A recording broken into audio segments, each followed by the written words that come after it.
Baba Lela. Diep, diep in 'n donker bos, waar die son net soms deur die takke loer. Diep, diep in 'n donker bos, waar die varens welig diep groen staan. Diep, diep in 'n donker bos, in 'n hol boomstomp, net onder 'n blaar, woon die Baba Lela. En toe, eendag voetstamp, stamp deur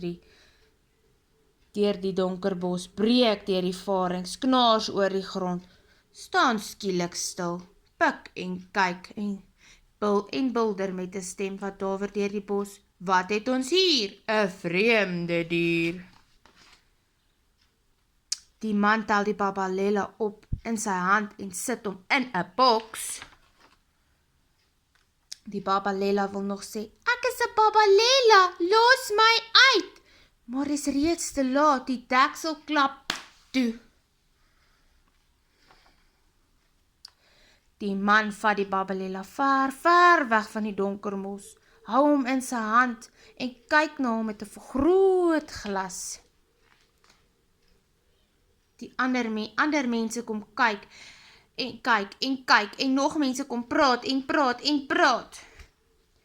Die Baba Lela wil nog sê, ek is 'n Baba Lela, los my uit. Maar die mense praat so baie, die mense praat so hard, dat hy skoon uit asem uitraak. Vreemd, nog nooit so iets gesien nie. Hierdie ding hoort in 'n museum. Ja, dis wat ons moet doen. Pateties, eindaardig. Toe word die Baba Lela baie kwaad. Sy gesiggie word rooi, sy wange bol boos. Genoeg is genoeg.